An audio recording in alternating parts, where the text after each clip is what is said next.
Beberapa hari yang lalu, Guru Gembul mengatakan bahwa orang yang suka debat agama seperti Zakir Naiki yang sedang viral kemarin di Indonesia, kemudian Edis TV dan lain sebagainya, ya apologet-apologet yang viral di sosial media seperti Juma dan lain sebagainya, ya ada banyak apologet-apologet terutama yang ada di TikTok. Secara tidak langsung Guru Gembul mengatakan bahwa mereka itu galau dengan keimanannya. Mereka tidak beriman gitu. Keimanannya mudah tergoyangkan ya. Jadi pada intinya orang-orang tersebut adalah orang yang tidak beriman ya. Itu kata Guru Gembul. Nah, yang jadi pertanyaan, benarkah orang-orang yang suka debat agama itu orang yang tidak beriman? Itu yang jadi pertanyaan besar. Tapi menurut saya pribadi ya, orang-orang yang sedang debat agama itu menurut saya pribadi bukan hanya sekedar orang yang tidak beriman gitu atau imannya mulai goyah. Enggak. Ada satu faktor yang mempengaruhi kenapa zaman sekarang lagi viral debat agama. Ya, kenapa muncul apologet-apologet. Ada fakta yang mengerikan. Apa itu? Nanti akan saya jelaskan. Jadi saya punya pandangan yang berbeda ya dengan Guru Gembul ya. Ya sah-sah aja kalau berbeda dengan beliau, nggak jadi masalah ya, bebas kan kalau berbeda pendapat juga ya. Kemudian ya kalau saya perhatikan ya, di Indonesia itu ya masalah debat agama dan lain sebagainya itu menurut saya pribadi itu kita tidak punya budaya debat. Kita tuh nggak punya budaya debat guys. Kita tuh budaya gotong royong dan diskusi, itu budaya kita sebenarnya, bukan budaya debat. Budaya debat itu berasal dari orang barat. Apa sih perbedaan budaya debat dengan budaya diskusi? Budaya debat itu nggak boleh emosional gitu, nggak boleh gotok-gotokan, nggak boleh main fisik, ya nggak boleh ngancam gitu, ya nggak boleh menggunakan kalimat-kalimat negatif seperti halal darahnya, sok tahu lu, tahu apa tentang agama, ngaji dulu sana. Jadi kalau ada orang-orang yang mengatakan seperti ini, itu berarti dia tidak terbiasa berdebat, tidak punya budaya debat. Orang Indonesia itu secara antropologi nggak punya budaya debat. Kita itu budaya diskusi. Nah, yang jadi pertanyaan, kenapa orang Indonesia itu tidak punya budaya debat? Itu yang jadi pertanyaan. Ya, oke. Simak videonya sampai tuntas ya. Kalau Anda menyimak videonya setengah-setengah, maka Anda tidak dapat insight-nya. Kita akan bahas dari sudut pandang antropologi. Baru-baru ini ada sebuah penelitian yang sangat-sangat mengejutkan, di mana isi daripada penelitian atau hasil daripada penelitian itu menunjukkan bahwa orang yang tidak percaya agama di Indonesia itu, terutama Gen Z dan generasi milenial, itu mengalami peningkatan yang sangat signifikan. Jadi ini menurut data ya, bukan saya karang-karang sendiri ya. Di antara sahabat yang nonton video, kalau misalnya komplain, jangan komplain ke saya. Kalau mau marah, jangan marah ke saya, malah sama yang bikin datanya. Jadi yang jadi pertanyaan, kenapa bisa seperti itu? Ya bahkan jumlah ini lebih banyak dari generasi sebelumnya ya. Anak-anak milenial atau Gen Z itu mereka lebih gampang mengatakan diri mereka itu tidak beragama. Beda dengan generasi boomers ya. Boomers itu masih malu-malu kucing, dan jumlahnya juga sangat sedikit ya boomers yang mengatakan dirinya tidak beragama. Lebih banyak milenial dan Gen Z. Nah, yang jadi pertanyaan, kenapa bisa seperti itu? Apa alasannya? Salah satu alasan yang paling masuk akal itu adalah karena faktor internet. Jadi ada pepatah yang mengatakan ya, disebarkan dengan kekerasan tapi ditelanjangi oleh internet. Disebarkan menggunakan pedang, ditelanjangi oleh internet. Karena apa? Internet itu membuka segalanya. Internet itu tidak berpihak. Jadi kalau misalnya kita tanya kepada seseorang, misalnya orang yang beragama, pasti dia berpihak ke agamanya. Tapi internet tidak berpihak. Internet benar-benar netral. Jadi anak-anak muda, Gen Z dan milenial itu bisa mengakses informasi. Tapi disclaimer on ya, saya tidak nyuruh yang nonton video ini untuk tidak beragama, tidak peduli dengan agama, enggak seperti itu ya. Tapi saya memberikan fakta. Nah, karena banyaknya peningkatan orang yang tidak percaya dengan agama di Indonesia itu, maka terjadi perdebatan-perdebatan secara teologi. Jadi maraknya perdebatan-perdebatan yang ada di Indonesia itu sebenarnya, ya nggak semuanya tapi ya, sebenarnya itu impact.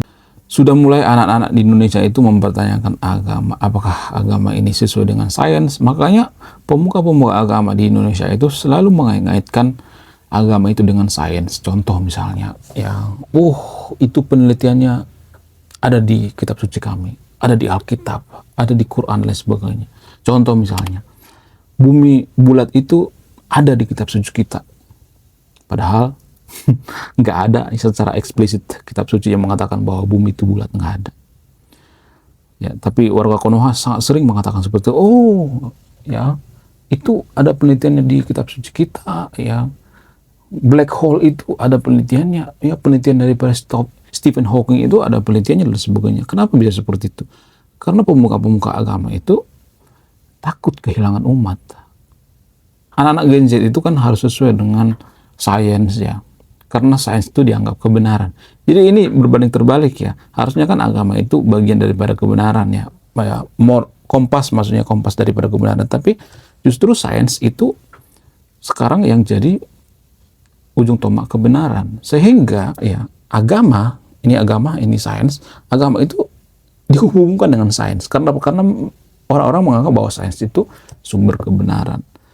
Ya, jadi karena banyaknya anak-anak muda yang penasaran dengan sains dan lain sebagainya, sehingga mereka banyak perlahan-lahan meninggalkan agama. Dan secara antropologi, agama itu adalah karangan manusia. Itu adalah kebudayaan-kebudayaan masa lalu, tradisi-tradisi masa lalu. Nah, karena pemuka-pemuka agama resah, gelisah, ya, karena banyaknya anak muda yang tidak percaya dengan agama, maka muncullah apologet. Nah, sialnya apologet ini, ya, tidak bisa berdebat. Bahkan sekedar berdebat sekalipun mereka tidak bisa. Ya, karena apa? Karena budaya Indonesia itu nggak ada budaya debat, nggak ada. Ya, budaya kita itu budaya diskusi, ya. Makanya kalau kita debat itu selalu main fisik, ya. Awas lu, ya. Ya, nanti lu gua laporin, ya. Jadi orang-orang Indonesia itu nggak ngerti budaya debat, ya. Sangat-sangat tidak mengerti. Kenapa bisa seperti itu?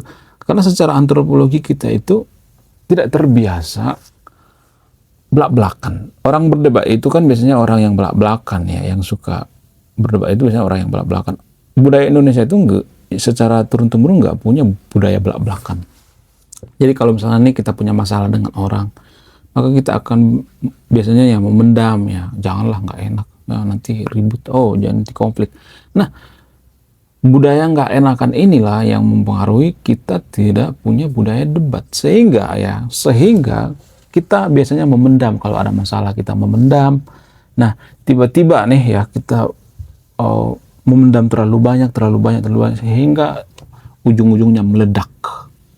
Nah, itulah alasannya kenapa orang Indonesia itu kalau marah itu seperti orang gila, seperti kerasukan setan. Dan biasanya kalau marah itu mereka akan gotok-gotokan antar kelompok, antar geng. Ya, mirip-mirip seperti simpanse lah, ya, tawuran gitu.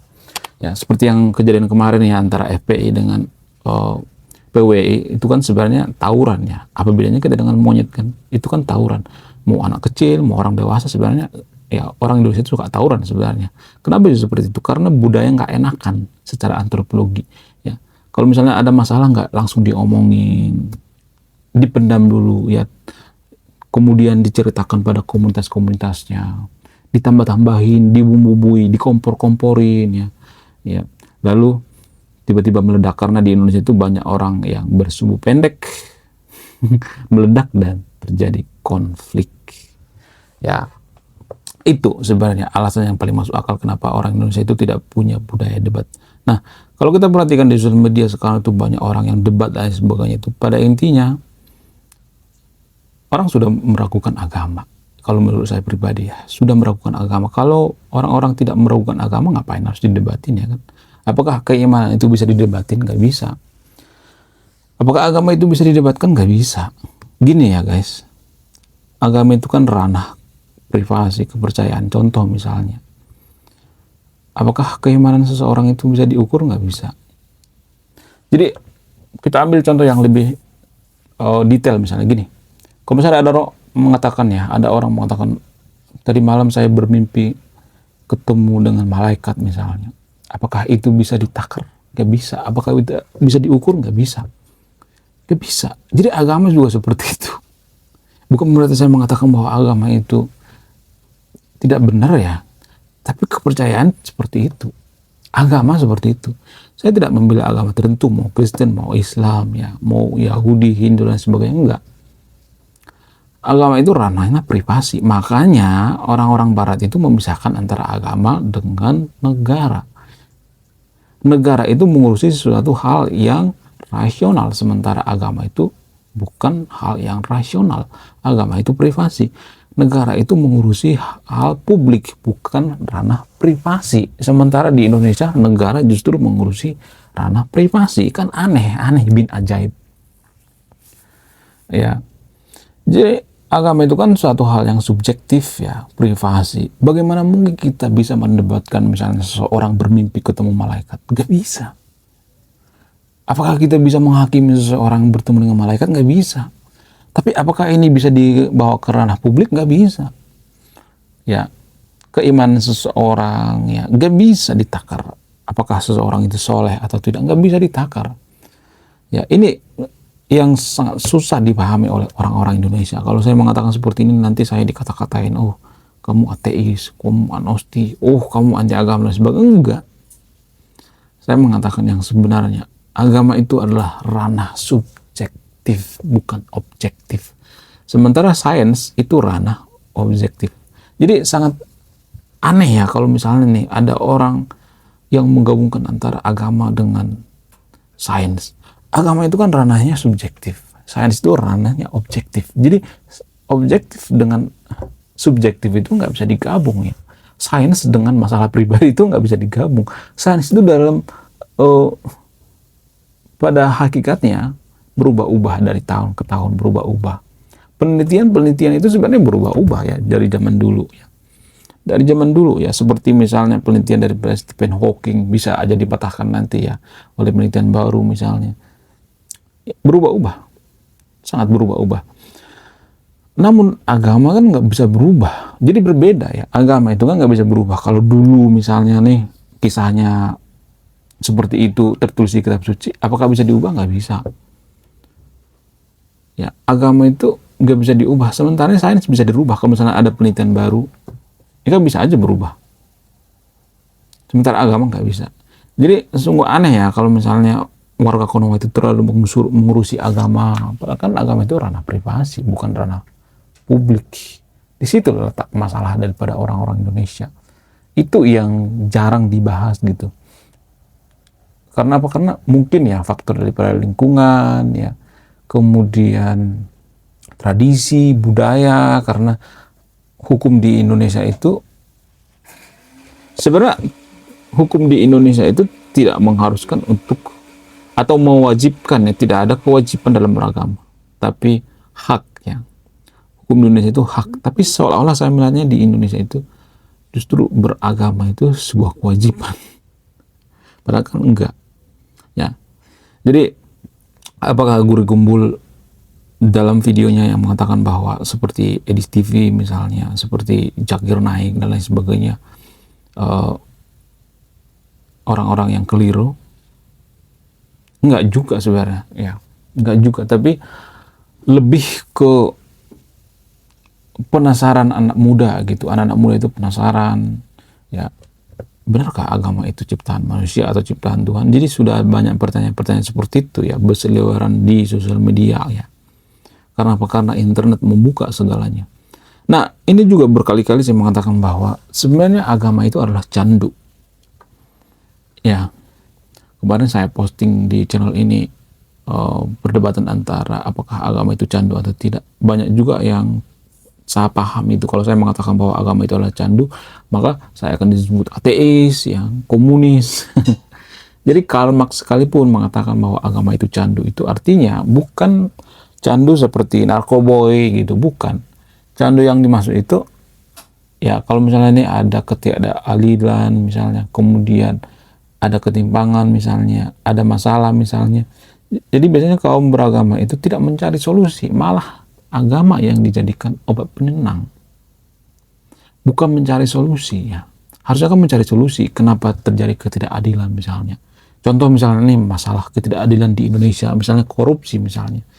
Jadi orang-orang Indonesia itu ya tidak ada solusi untuk korupsi selain hukuman mati gitu. Ya, kalau kita perhatikan ya di China ya sebenarnya di China berhasil ya hukuman mati dan korupsi turun ya. Tapi kalau kita perhatikan di negara-negara Nordik misalnya, negara-negara Skandinavia misalnya, tidak ada hukuman mati di sana, tapi korupsi sangat rendah. Jadi ini dua hal yang berbeda ya kalau kita perhatikan. Di Asia atau di Indonesia atau di China ya, negara-negara Asia itu korupsi bisa hilang dengan hukuman mati. Tapi kalau di negara-negara Nordik, Skandinavia, mereka tidak perlu hukuman mati. Karena apa? Karena mereka berkesadaran. Nah, ini yang jadi permasalahannya. Harusnya dari kecil anak-anak muda di Indonesia itu diajarkan bahwa korupsi itu ada impactnya ya. Ya contoh misalnya nih, ya anak kecil diajari kalau kamu korupsi nak begini, ini akan berdampak pada masyarakat. Kalau misalnya kamu jadi pejabat, kamu korupsi, maka anggaran atau duit daripada masyarakat ini yang harusnya untuk bangun jalan, maka jalannya nggak kebangun. Sehingga apa? Sehingga kalau misalnya jalannya berlubang-lubang, kalau ada lewat orang dari situ, ya naik motor jatuh meninggal, nah yang tanggung dosanya kamu. Kamu yang berdosa. Bayangkan kalau kamu yang naik motor itu, keluargamu yang naik motor ke sana, yang duitnya digunakan untuk bangun jalan, mati, bagaimana coba kalau keluarga kamu seperti itu? Itu namanya kesadaran. Sementara di Indonesia itu, ya orang tua biasanya mengajarkan jangan korupsi, jangan berbohong. Kenapa? Karena nanti kamu disiksa di neraka. Jadi kalimat-kalimat seperti ini kurang efektif ya. Itu yang jadi permasalahan. Ya anak-anak muda yang nonton video ini ya kalau punya anak. Jadi harusnya kita mengajarkan anak itu korupsi itu ada efeknya gitu ya, semacam efek domino gitu. Ya itu yang perlu ya kita ajarkan kepada anak-anak kita bahwa korupsi itu dimulai dari kesadaran dulu ya, baru hukumannya. Hukuman juga perlu sebenarnya untuk mengurangi. Tapi kalau misalnya seperti di China ya hukuman mati ya, korupsi sedikit ya, tapi nanti kalau misalnya sistemnya sudah nggak berjalan lagi, misalnya ganti presiden, Xi Jinping ganti presiden misalnya, maka akan kembali lagi ya, balik lagi. Jadi yang paling utama itu sebenarnya kesadaran dulu deh ya, kesadaran akan korupsi itu yang perlu ya saya sampaikan di video ini. Oke, terima kasih sudah menyimak dan memahami. Saya Rekono, salam rasional.